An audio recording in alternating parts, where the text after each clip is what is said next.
All right, guys, let's get some NCAA basketball picks and props for Tuesday, February 6th slate of games. Trey, let's take a look at our leaderboard. Have you start us off? Yeah, guys, I put another win on the board. Going back from digging myself out of the hole that I put myself in last week. But I gave out Nichols -6.5 versus Northwestern State. Nichols, they won on the hook for us again. They won for us on the hook last week, and we got hooked by them again in a good way because they only won the game by 7 points. But they were up by double digits for much of the second half, and they were just making us sweat there for the last couple minutes. So it looked a lot worse than what it was.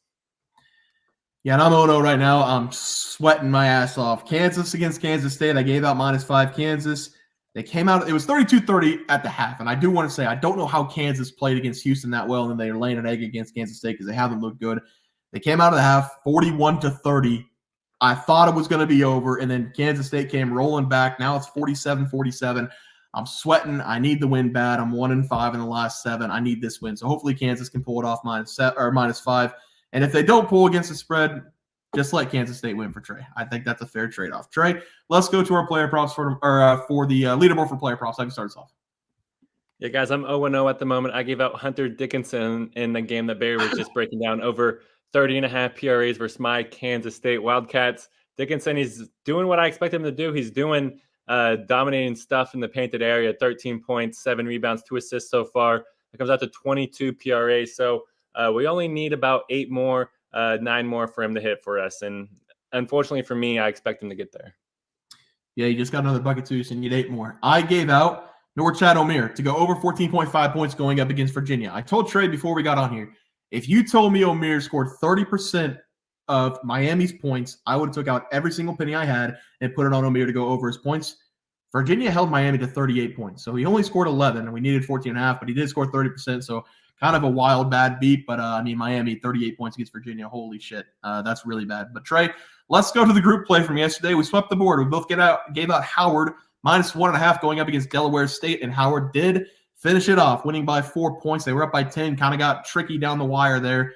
Delaware State cut it to 2, but they did pull it out up 4 points at the end of the game. So we did go 2-0 there. Now, let's go to the game picks for tomorrow. A couple of really good games going to be breaking down. You can both watch both these games on ESPN. Clemson going up against North Carolina. North Carolina, dominant performance against Duke coming off that. UNC -7.5 at home, over under 153.5. Have you start? Yeah, I mean, if it's anything like the Duke-North Carolina game where the refs are going to let them play, that's going to be in Clemson's favor because North Carolina, they are 8th in the nation in free throws made per game. So if the refs are going to let them play, I think Clemson's going to have a chance. Clemson, they played Duke tough and almost got PJ Hall his first ever win against Duke this season. Are they going to play North Carolina tough as well? I think so. I'm going to take the Clemson Tigers +7.5 here in this game. I expect them to play feisty. That's what they've been doing all season long. Clemson, a lot of people don't know about them, but they've actually had a very good season, 14-7 so far this year. They've kind of been winning and losing games so far in the ACC 500 so far, but I expect them to get back in the winning side here, or at least competitive side. So give me Clemson +7.5. Let's go PJ Hall. Yeah, I really want to take North Carolina, but I'm with you. I think it's too many points. I'll take the +7.5. Clemson's got a way to muck up games. We saw it against Virginia. They should have beat Virginia, but Virginia on the road found a way to win. And if you're playing tough against Virginia like that defensively, and they scored 60-some points against Virginia, they can put some numbers up against this North Carolina team. The defense in this game, they're very similar. They're both going to try to muck it up, play at their own pace. But 7.5 points in a rivalry game like this in conference, a game that really matters for both teams, I think it's too many points. So I will take Clemson with Trey +7.5, and hopefully PJ Hall can have another great game for the Tigers if they want to win this game. So let's go over to the next game. It's going to be the second game on ESPN. Texas Tech versus Baylor in the Big 12. Baylor -5.5. Coach got ejected in the last game, over under 145.5. Trey, start it off. Yeah, I'm going to go with Baylor here, -5.5. They are a different animal whenever they're playing at home. 11-1 at home this year. Texas Tech 2-3 on the road. And whenever you look at how they've been playing on the road in conference, 2 straight road losses to TCU and to Houston, and they got blown out by Houston. So I expect them to kind of keep on that negative momentum that they have been going. And Baylor, they actually have been playing very good here over the last week or so, because whenever you look, UCF is a very tough place to go in and win. They have one of the best defenses in the country. They traveled all the way to Orlando and walked out there with the win, and then they followed that up with a massive win against Iowa State. Baylor, they're kind of going on that positive momentum towards the end of the season, and that's where you want to be. So I'm going to go with Baylor here, -5.5 at home. Yep, great breakdown. I'm taking Baylor +5 or -5.5. You said everything. They got an uptick momentum, and the last game, if they would have dropped that one, I would have been all over Texas Tech in this game because that would have been a crushing loss. But Baylor got up by 11 against Iowa State. Then Iowa State had an 8-point possession because they had a double technical foul, an ejection, a made shot, and then a foul on the made shot. So they had 8 points in one possession. They flipped the switch, and then Iowa State went up 6 points. Baylor, with a backup coach, the assistant coach, made a comeback. Ray J. Dennis was everything in that game, had the clutch gene on. I think Ray J. Dennis is a big impact player in this game. He's going to get the assist. He's going to have 20-plus points, and he's going to shut down Pop Isaacs. I love Baylor in this game, -5.5, so we will sweep the board with Baylor there. Trey, let's go to our plays for tomorrow. Have you start us off? Yeah, guys, time to bring us back to some small colleges here. I'm going to be attacking this Rhode Island going up against George Washington game, and this is going to be a fun game to watch. Both teams, they were actually expected to finish near the bottom of their conferences, and so far, neither one has kind of disappointed. Rhode Island, they're 4-5 in conference. George Washington, 3-5 in conference play. But whenever we factor in this George Washington, they kind of have an elite level offense, and they're going to have the home crowd behind them. I have to expect them to be able to roll here at home. Give me George Washington -4.5 in this game.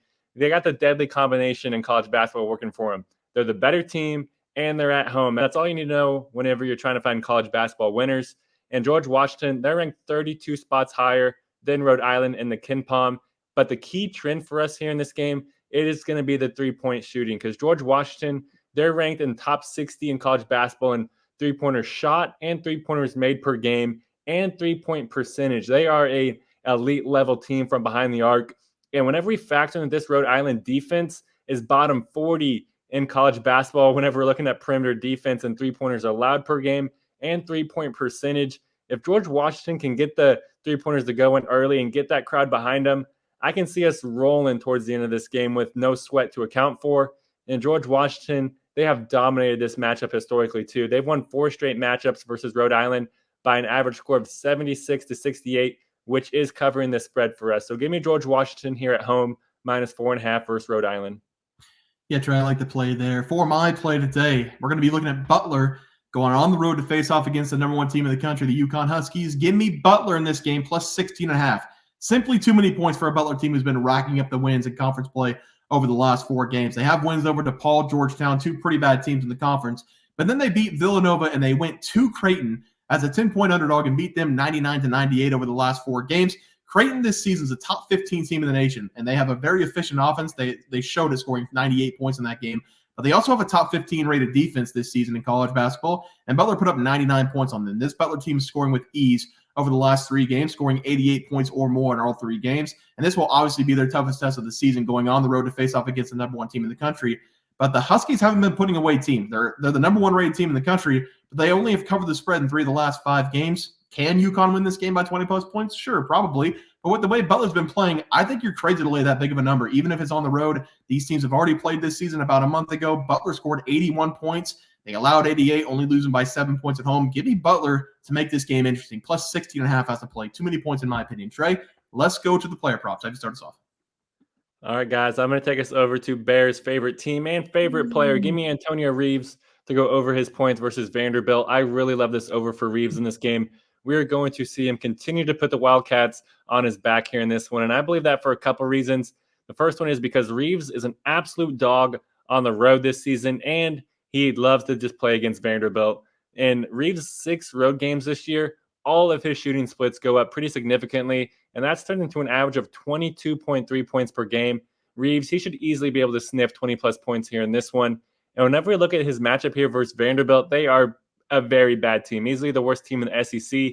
And in his 3 games versus Vanderbilt last season, whenever he was playing with a significant lesser role, Reeves, he still averaged 17 points per game. I expect something a little bit similar and then some here in this one because Reeves, he simply has no choice. He is going to need to continue to put Kentucky on his back. So give me Antonio Reeves to go over his points versus Vanderbilt. Yeah, Trey, I love the play there. For my play today, we're going to be looking at Jamison Battle of Ohio State to go over his total points going up against Indiana. This was a big transfer get that Ohio State got with Jamison Battle transferring from Minnesota. Over the last 3 seasons before going to Ohio State, he had scored 17-plus points per game in 2 of the 3 years at George Washington and Minnesota. Since coming to Ohio State, He scored 14.2 points per game, and he's shooting the best three-point percentage of his career, making 45% of his three-point shots. And he has been in great form over the last 2 games, even though the Buckeyes haven't been winning. He has put up 21 points and 17 points in the last 2 games. He shot over 50% from the field in 4 of the last 5 games, and he shot over 50% from deep in 4 of the last 5 games, making 3+ threes in 3 of those 5 games. He's shooting with a lot of confidence, and that's one thing that this Ohio State team is lacking, confidence. I expect him to be the primary scorer for the Buckeyes in this game, going up against a pretty bad Indiana team. The Hoosiers haven't been great defensively, giving up 85 to Penn State in their last game and giving up 85+ points in 3 of the last 5. This is going to be a home game for Ohio State as well, and Battle is scoring nearly 3 points more at home than he does on the road. Give me Jamison Battle here to go over his total points against Indiana as the play. Trey, let's go to the graphic. Have you start us off? Yeah, guys, I'm going to go with George Washington here, -4.5 versus Rhode Island. They're the better team, and they're playing at home, and they've dominated this matchup historically, and they're a lot better on the offense. So that's all I need to know to back the home team here. And I'm also going with Antonio Reeves to go over his points versus Vanderbilt. He's easily going to go over a 20-piece nugget here in this game. Might as well throw some barbecue chicken on the side. Yeah, I'm gonna take Butler plus. What the numbers say, Trey? I feel like I got a good number here. What did the number say? On the FanDuel, it said +14.5 for you. Okay, we're gonna take Butler plus 14.5. It did come out at 16.5, so we'll take Butler 14.5. I feel like that's a more reasonable number going up against UConn.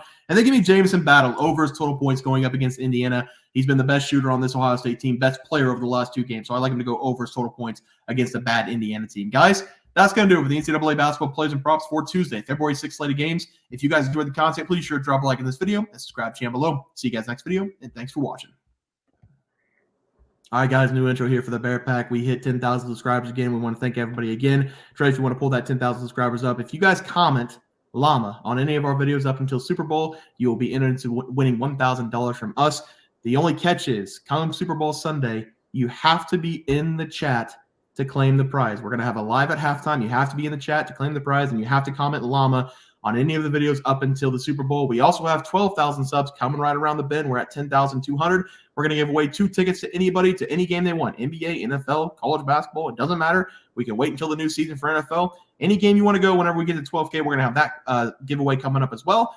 We also have a new game. It's going to be Trey and myself versus the Bear Pack. You can call it Pros versus Joes if you want. I don't really like the name because I don't consider us pros. I don't consider you guys Joes. But Trey, if you want to go to the YouTube channel, this is how you guys play. You're going to go to our YouTube channel. You're going to hit the community tab. We've been in the community tab a lot this season. You're going to go to the community tab. We have our plays for the day. So obviously the intro is not going to have plays for today, but these are our plays for our next video. It's the Pelicans -2.5, the Heat -5, Quinnipiac -4.5, and Wisconsin -10.5. Those are Trey's and myself's plays.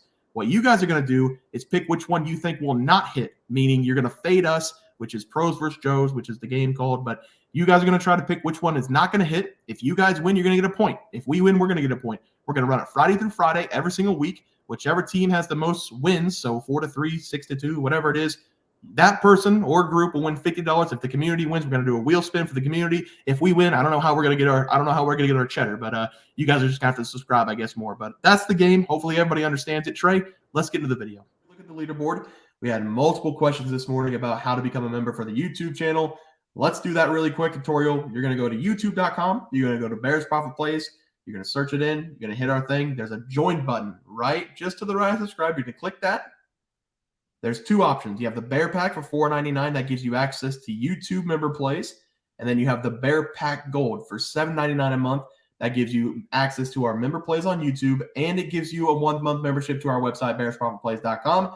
So if you get the Bear Pack Gold, you save yourself $2 a month, a little bit cheaper if you want to do that. But that is the tutorial for anybody that needed it. We had multiple questions today through email about how to do it, and it wasn't working. But if you want to know, there it is right there. Trey,